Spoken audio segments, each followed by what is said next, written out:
Guys, मुझसे कई बार पूछा जाता है कि मैम अगर हम किसी प्रॉब्लम में फंसे हुए हैं तो एंड हमें कोई कोचिंग अवेलेबल नहीं है तो हम खुद को कैसे कोच करें ताकि हम उस प्रॉब्लम से बाहर आ सकें, या फिर उस प्रॉब्लम से बाहर आने के लिए हमें खुद को कैसे कोच करना है।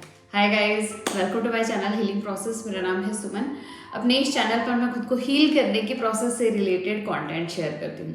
गाइस, होता क्या है कि हम खुद को बहुत ज़्यादा rational and intelligent human beings मानते हैं, लेकिन जब भी हम किसी प्रॉब्लम में होते हैं ना, जब भी हम किसी प्रॉब्लम में फंसे हुए होते हैं तो हम उस प्रॉब्लम को ना ऑब्जेक्टिवली नहीं देख पाते। हम हमारे कॉग्निटिव बायसनेस में ना फंस जाते हैं। फॉर एग्जाम्पल कि अगर मेरी फ्रेंड है और वो किसी गलत पार्टनर के साथ है तो मैं उसको बहुत आसानी से सजेस्ट कर सकती हूँ कि यार ये बंदा सही नहीं है, इसके अंदर ये प्रॉब्लम है। लेकिन वो मेरी फ्रेंड है ना, वो किसी भी कीमत पर उस बात को नहीं समझ सकती। या फिर सपोज कोई इंसान है, मैंने उसको बहुत टाइम से देखा है तो आई कैन टोटली अंडरस्टैंड कि पहले वो कैसा था और अब वो कैसा हो गया, क्योंकि उसके हैबिट्स जो हैं, कुछ बुरे हैबिट्स उसको लग गए हैं, कुछ एडिक्शन उसको लग गया है। तो मैं उस चीज़ को समझ सकती हूँ क्योंकि मैं एक थर्ड पर्सन हूँ और मैं उसको ऑब्जर्व कर रही हूँ। लेकिन वो पर्सन खुद को ऑब्जर्व नहीं कर रहा, वो खुद नहीं देख पा रहा है कि मैं पहले कैसा इंसान था और अब मैं क्या बन गया हूँ। तो खुद के अंदर की वो प्रॉब्लम को अंडरस्टैंड नहीं कर सकता। ऐसा हमारे साथ होता है जब भी हम किसी भी प्रॉब्लम में होते हैं तो हम उस प्रॉब्लम का सल्यूशन उस समय नहीं निकाल पाते, क्योंकि हम ये जानते ही नहीं है कि हम इस प्रॉब्लम में फंसे हुए हैं। तो यही सबसे बड़ी डिफ़िकल्टी है।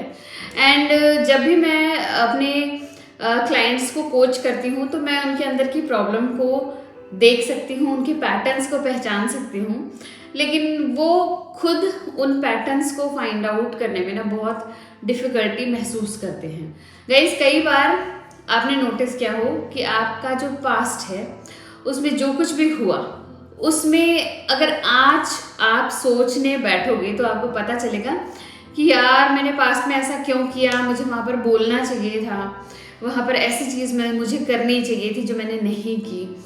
आप खुद से सवाल करने लग जाते हैं कि आपको वैसा नहीं ऐसा करना चाहिए था और आपने ऐसा क्यों किया। तो अब आप यहाँ पर बैठे हैं, प्रेजेंट स्टेट में बैठे हैं, तो आप अपने पास्ट को कंप्लीटली देख सकते हैं और वहाँ पर खुद को, अपने पास्ट सेल्फ को एडवाइज कर सकते हैं कि आपको ये करना चाहिए था।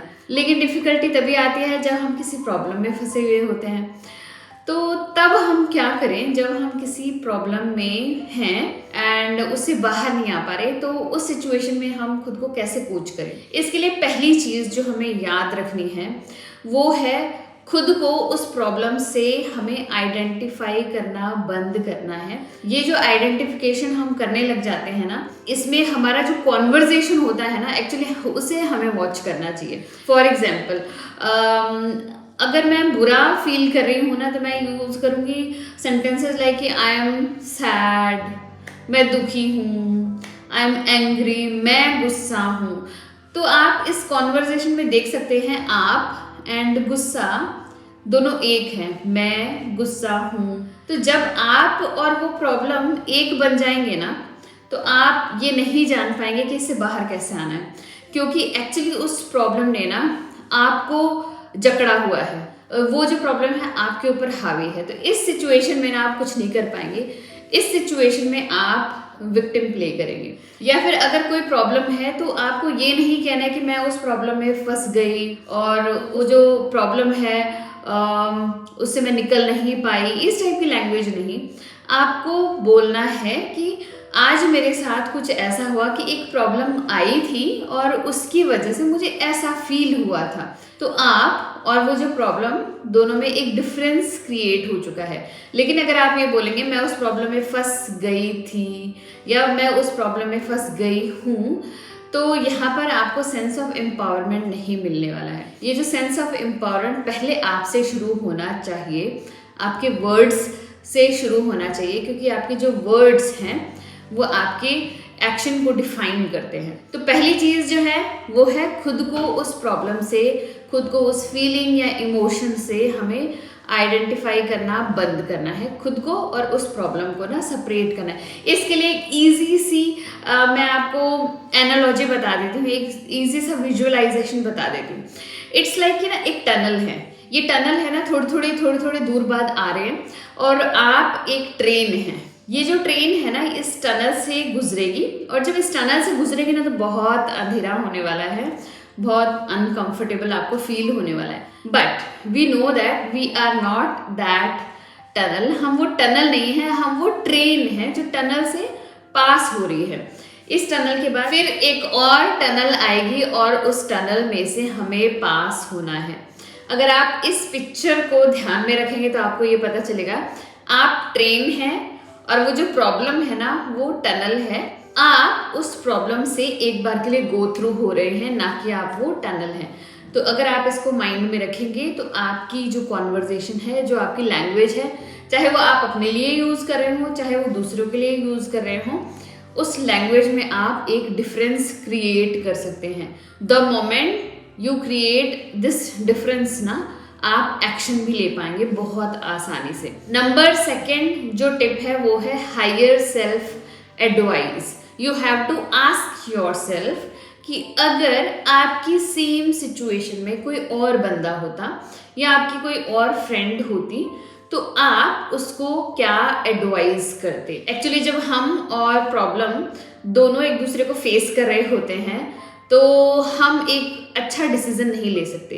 हम प्रॉब्लम से बाहर आने के लिए कुछ भी लॉजिकली सोच नहीं सकते।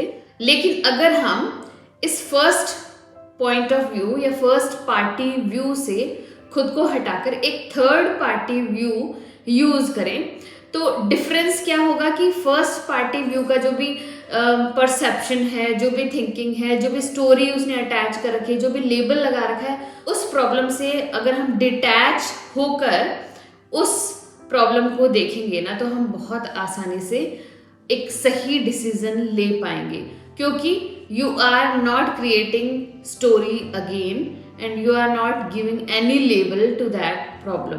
तो जब हमने स्टोरी ही नहीं दी है, लेबल ही नहीं दिया, तो हमारा उस प्रॉब्लम के साथ कोई कनेक्शन नहीं है। कनेक्शन आपकी उस फ्रेंड का जो आपकी सिचुएशन में है या फिर उस बंदे का जो आपकी सिचुएशन में है, उनका कनेक्शन है, ना कि आपका। तो आपको याद रखना है कि आपको वो फर्स्ट पार्टी नहीं बनकर वो थर्ड पार्टी ऑब्जर्वर बनना है और उस ऑब्जर्वर के स्टेट में आकर आपको अपनी ही फ्रेंड या फिर उस इंसान को एडवाइस करना है। मोस्ट ऑफ द टाइम हमें सारे सोल्यूशन पता होते हैं, बट जो सबसे बड़ी प्रॉब्लम होती है ना, हम उसको ही ओवरकम नहीं कर पाते हैं, जो कि है सिचुएशन में एक बर्ड आई व्यू रखना या फिर थर्ड पार्टी व्यू रखना। तो आई होप ये दोनों टिप्स, पहली कि खुद को आइडेंटिफाई ना करना प्रॉब्लम से, दूसरा हायर सेल्फ एडवाइस। अगर आप इन 2 टिप्स को याद रखेंगे और इनसे ही वर्क करेंगे, आप कोई भी प्रॉब्लम को बहुत आसानी से सॉल्व कर पाएंगे। आई होप आज का वीडियो आपको यूजफुल लगा होगा। अगर आपके काम आया ये वीडियो तो आपको ज़रूर ज़रूर ज़रूर मेरे इस वीडियो को लाइक करना है, मेरे चैनल को सब्सक्राइब करना है। मिलते हैं ऐसे इंटरेस्टिंग वीडियो में, तब तक के लिए बाय।